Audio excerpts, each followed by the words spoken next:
तो स्टूडेंट्स, आप सभी का मैं अभिनय मिश्रा सिस्टम एकेडमी में स्वागत करता हूं। और बच्चों, आज की क्लास बहुत ही इंपॉर्टेंट होने वाली है क्योंकि आज हम क्लास 10th की साइंस को शुरू करने वाले हैं बच्चों। ठीक है, साइंस में सर साइंस को शुरू करने के पहले ही मैं आपको बता दूं कि हम अपनी साइंस को 3 सेक्शंस में डिवाइड करेंगे, केमिस्ट्री, बायोलॉजी और फिजिक्स। और तीनों ही सेक्शन को, जितने भी चैप्टर्स हैं उनको बहुत ही बेहतरीन तरीके से पढ़ेंगे। तो बेटा आज ये हमारी ये बेहतरीन सी जर्नी शुरू होने वाली है। ठीक है, और सबसे पहले हम शुरुआत करेंगे अपने केमिस्ट्री के फर्स्ट चैप्टर, बहुत ही अमेजिंग चैप्टर से, that is chemical reaction and equation.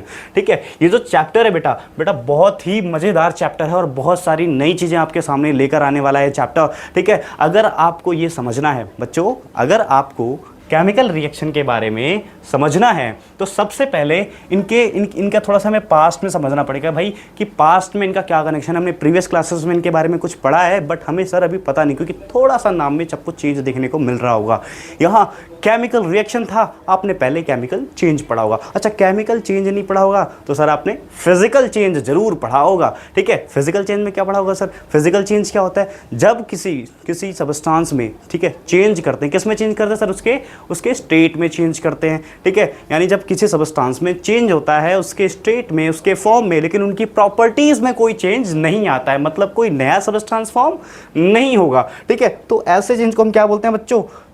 Physical change बोलते हैं। ऐसे चेंज को हम क्या बोलते हैं? फिजिकल चेंज बोलते हैं। और फिजिकल चेंज क्या होता है सर? फिजिकल चेंज एक रिवर्सिबल चेंज होता है। दैट्स मीन सर, ये रिवर्सिबल मतलब जैसे आप एग्जांपल ले सकते हो, आपके पास क्या था सर? सॉलिड वाटर था। सॉलिड वाटर मतलब सर आइस था, बर्फ थी। हमने क्या किया सर? आइस को मेल्ट कर दिया, पिघला दिया। पिघला के हमने किस में कन्वर्ट किया सर? हमने इसको कर दिया लिक्विड वाटर में कन्वर्ट कर दिया। ठीक है सर, ये जब ये लिक्विड वाटर में कन्वर्ट हुई, ठीक है, वापस हमें ये भी पता है सर हम वाटर को फिर से आइस में कन्वर्ट कर सकते हैं। ठीक है, तो इसीलिए मैंने बोला सर देखो, ये इसने वापस से अपनी स्टेट गेन कर ली है। पहले भी ये सॉलिड था एंड वापस से फिर से ये क्या है? सॉलिड है। तो बच्चों यहां से हमें इस चीज समझ में आया कि जो वाटर, इसकी जो स्टेट चेंज हुई, एक कंप्लीट सर्कल है। ठीक है, कंप्लीट सर्कल मतलब इसकी स्टेट बार बार चेंज कर सकते हैं हम, यानी ये रिवर्सिबल है। ये चेंज परमानेंट नहीं होता है सर। ये चेंज कैसा होता है सर? ये चेंज एक टेम्परेरी चेंज होता है। कैसा चेंज होता है भाई? ये एक टेम्परेरी चेंज होता है। ठीक है, इसके साथ साथ मैंने बच्चों आपको बताया कि जो हमारा मैटर है, ठीक है, इसका जो फॉर्म है, इसकी जो स्टेट है, उसमें चेंजेस आएंगे, इसकी केमिकल प्रॉपर्टीज में कोई भी चेंज नहीं आएगा। ठीक है, यानी यहां कोई भी नया सबस्टेंस फॉर्म नहीं होने वाला है। ठीक है, जो हमारे पुराने सबस्टेंसेस हैं उन्हीं के स्टेट में थोड़ा सा चेंजेस देखने को मिलता है। ठीक है, यहां पर आपके सामने सारी चीजें हो गई। ठीक है, फिजिकल चेंज अच्छे से क्लियर है? बहुत ही मजेदार था सर और बहुत ही आसान था। ठीक है, इसके बाद आपने क्या पढ़ा होगा सर? इसके बाद हमने पढ़ा था केमिकल चेंज पढ़ा था। क्या पढ़ा था हमने बच्चों?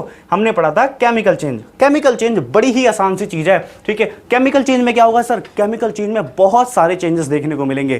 केमिकल चेंजेस में बहुत सारे आपको चेंजेस देखने को मिलेंगे। सर कैसे चेंजेस? यहां पर कैसा चेंज होगा? वहां पर तो आपने बताया था कि सिर्फ स्टेट में, उसके फॉर्म में चेंजेस आएंगे, उसमें प्रॉपर्टीज में चेंजेस नहीं आएंगे। यहां पर सर सब कुछ चेंज होता है। एक नया हमें प्रोडक्ट देखने को मिलता है, एक नया प्रोडक्ट देखने को मिलता है। यानी जो पुराना वाला था जिसमें चेंज हुआ, इतना ज्यादा चेंज हो गया कि सर अब वो जो सबस्टेंस है वो पूरा का पूरा ही चेंज हो गया। उसकी जितनी भी आइडेंटिटीज थी, जो प्रॉपर्टीज थी, सब कुछ चेंज हो चुकी है यहां पे। ठीक है, और ये जो चेंज होता है सर, ये टेम्परेरी चेंज नहीं होता है, ये एक परमानेंट चेंज होता है। कैसा चेंज होगा बच्चों? ये एक परमानेंट चेंज होगा। ठीक है, तो बच्चों ये कि परमानेंट चेंज हमें देखने को मिलेगा, मतलब सर एग्जाम्पल कैसे हो सकता है भाई? एग्जाम्पल आपके पास क्या था? आपके पास एक पीस ऑफ पेपर था। आपके पास क्या था बच्चों? एक पीस ऑफ पेपर था जिसको हमने क्या किया? हमने जिसको बर्न किया, और बर्न करने के बाद किस में कन्वर्ट हो गया सर? ये किस में कन्वर्ट हो गया? ये कन्वर्ट हो गया राख में। क्या सर इसको वापस से हम रिवर्स कर सकते हैं? नो सर, वी कांट, हम नहीं कर सकते हैं। ठीक है, तो ऐसे चेंजेस को हम कैसे चेंज बोलते हैं सर? केमिकल चेंज बोलते हैं। यानी जिनको हम रिवर्स नहीं कर सकते हैं, that kind of changes are known as what sir? उनको हम क्या बोलेंगे सर? वो होंगे हमारे केमिकल चेंज, यानी जिनको हम रिवर्स नहीं कर सकते हैं। इसमें क्या होगा सर, और क्या होगा सर इसके अंदर, सर इसके अंदर न्यू सबस्टांसेस फॉर्म होंगे, ठीक है, यानी a change of material into new substance with a new properties, ठीक है, यानी एक मटेरियल एक नए सबस्टांस में चेंज होगा एक नई प्रॉपर्टीज के साथ, ठीक है, और ऐसे चेंज को हम क्या बोलेंगे बच्चों, ऐसे चेंज को हम बोलेंगे सर केमिकल चेंज बोलते हैं, ठीक है। तो यहां पर सर उनकी प्रॉपर्टीज भी चेंज हो जाती हैं, ठीक है, उनका फॉर्म भी चेंज हो जाता है, ठीक है। तो ये हमारे पास एक केमिकल चेंज देखने को मिला है। केमिकल चेंज का बहुत ही प्यारा सा एग्जांपल है, वो क्या है सर, बर्निंग ऑफ पेपर है। क्या है बच्चों, बर्निंग ऑफ पेपर। और क्या हो सकता है सर इसका एग्जांपल, और कोई एग्जांपल आप मुझे बता सकते हो सर, और भी कोई एग्जांपल बता सकते हो तो फटाफट हमारे कमेंट सेक्शन में इसके आंसर में हमें कई सारे एग्जांपल्स आप बताओगे, ठीक है, आपके सभी आंसर्स को हम देखेंगे, और कोई एग्जांपल आपके सामने हो तो उसको आप बताओगे, और नेक्स्ट क्लास में हम उसका नाम भी बताएंगे यहाँ पे, ठीक है बच्चों, ठीक है। फिर आगे बढ़ते हैं सर, केमिकल चेंज और फिजिकल चेंज तो हमारे सिलेबस में नहीं था, हमें क्या पढ़ना था सर, केमिकल रिएक्शन पढ़ना था। लेकिन सर जो केमिकल चेंज होता है ना, केमिकल चेंज जहां भी होगा वहां पर केमिकल रिएक्शन हो रही है, केमिकल रिएक्शन से ही सर केमिकल चेंज पॉसिबल हो पा रहा है। मतलब ठीक है, मतलब ये जो केमिकल चेंज हुआ है ये एक प्रोसेस के थ्रू हुआ है, और कौन सा प्रोसेस है सर, केमिकल रिएक्शन का प्रोसेस है। कौन सा प्रोसेस है बच्चों, केमिकल रिएक्शन का प्रोसेस है, यानी the process by which a substance change into new substance with a new properties are known as a chemical reaction. यानी केमिकल रिएक्शन अभी अच्छे से क्लियर हुई या नहीं क्लियर हुई सर, ऐसी रिएक्शन जिसके अंदर नया सबस्टेंस फॉर्म होगा नई प्रॉपर्टीज के साथ, ठीक है, वो फ्रॉम वन और मोर सबस्टेंसेस, ठीक है, हो सकता है वो एक या दो से ज्यादा भी सबस्टेंसेस आपस में मिलकर एक नया सबस्टेंस फॉर्म कर रहे हैं, आपस में रिएक्ट करके एक नया सबस्टेंस फॉर्म कर रहे हैं। दैट काइंड ऑफ रिएक्शन और that kind of process is known as a chemical reaction in which a new substance is formed with the new properties, right,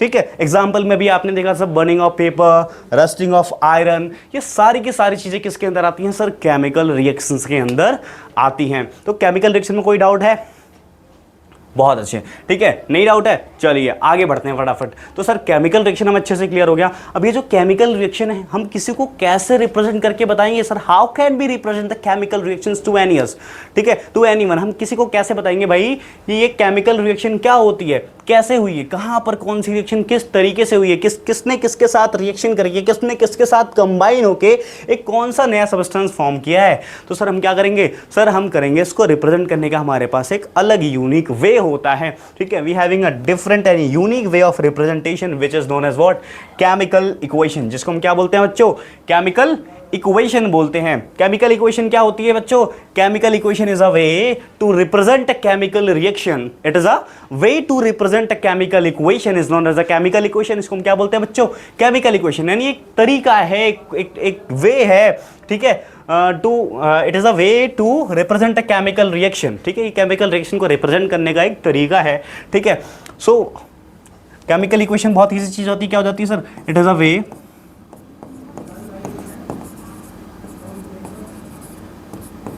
to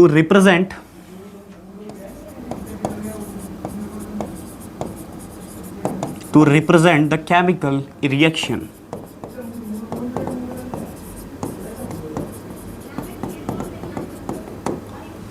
alright, ठीक है। तो यहां तक सारी बातें क्लियर हो गई सर। अब इसको हम कैसे रिप्रेजेंट करेंगे, what is the way to represent. Sir दो तरीके होते हैं, केमिकल इक्वेशन भी दो तरीके की हमारी होंगी सर, एक होगी वर्ड इक्वेशन और दूसरी कौन सी होगी हमारी, केमिकल इक्वेशन। दूसरी कौन सी होगी हमारी बच्चों, केमिकल इक्वेशन होगी, ठीक है, इसमें कंफ्यूज होने वाली कोई बात नहीं है, ठीक है। ये जो हमारा वर्ड इक्वेशन है सर, वर्ड इक्वेशन जो है ये बड़ा आसान सा काम है। वर्ड इक्वेशन में क्या होता है सर, जो हम रिएक्शन को रिप्रेजेंट कर रहे हैं, जो सबस्टेंसेस आपस में रिएक्ट होकर कंबाइंड होकर नया सबस्टेंस फॉर्म करते हैं, हम उनका डायरेक्टली नेम लिख देते हैं वर्ड इक्वेशन में। Just we have an example of magnesium and oxygen. जब मैग्नीशियम और ऑक्सीजन आपस में रिएक्ट करते हैं तब वो मैग्नीशियम ऑक्साइड फॉर्म करते हैं, ठीक है। तो यहां पर हमने क्या किया सर, अपने मैग्नीशियम का डायरेक्टली नाम लिख दिया, हमने ऑक्सीजन का डायरेक्टली नाम लिख दिया, और हमारे पास क्या फॉर्म हुआ सर, मैग्नीशियम ऑक्साइड फॉर्म में हमने उसका डायरेक्टली नेमिंग यहां पर कर दी है। हमने कुछ भी इसके अंदर यूनिक नहीं किया है, ठीक है। Now the next one is what sir, chemical equation. Chemical equation को हम कई बार क्या बोलते हैं सर, हम कई बार केमिकल इक्वेशंस को ही हम क्या बोलते हैं सर, सिंबलिक इक्वेशन भी बोलते हैं, जिसमें हम सिंबल्स के थ्रू रिप्रेजेंट करते हैं चीजों को।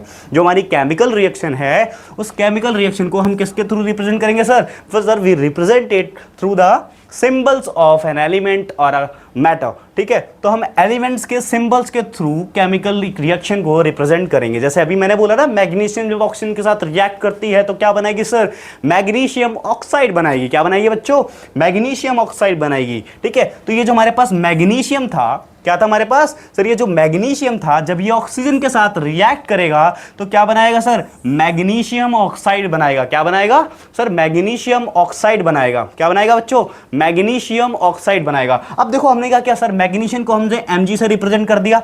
ठीक है, हमने कहा क्या बच्चों, यहां पर मैग्नीशियम को Mg से रिप्रेजेंट किया और ऑक्सीजन को किससे रिप्रेजेंट किया सर, O2 से। सर ऑक्सीजन का तो बड़ा कॉमन सा हमें याद था, ऑक्सीजन को हम O2 से रिप्रेजेंट करते हैं और मैग्नीशियम वाला थोड़ा सा टफ था हमारे लिए, थोड़ा सा नहीं था, बट कोई नहीं, जब हम बार बार चीजों को करेंगे, कई बार करेंगे तो हमें ऑटोमेटिक लर्न हो जाएगा। टेंशन लेने वाली बात नहीं है सर, यहां चीजें हमें कॉन्सेप्ट समझना है, हमें मैग्नीशियम नहीं रटना है, हमें यह समझना है कि हमने यहां पर एक केमिकल रिएक्शन को रिप्रेजेंट किया है। किसके थ्रू सर, इस मैग्नीशियम सिंबल के थ्रू, इस ऑक्सीजन सिंबल के थ्रू हमने मैग्नीशियम ऑक्साइड बनाया है, MgO। कैसे फॉर्मेशन होता है ये भी हम समझेंगे अपने आगे वाले चैप्टर्स में। तो यहां पर इस चीज पे लोड नहीं देना है। यहां क्या समझना है, यहां सर हमें यह समझना है कि केमिकल इक्वेशन क्या होती है। ठीक है, समझ में आया नहीं है केमिकल इक्वेशन क्या होती है।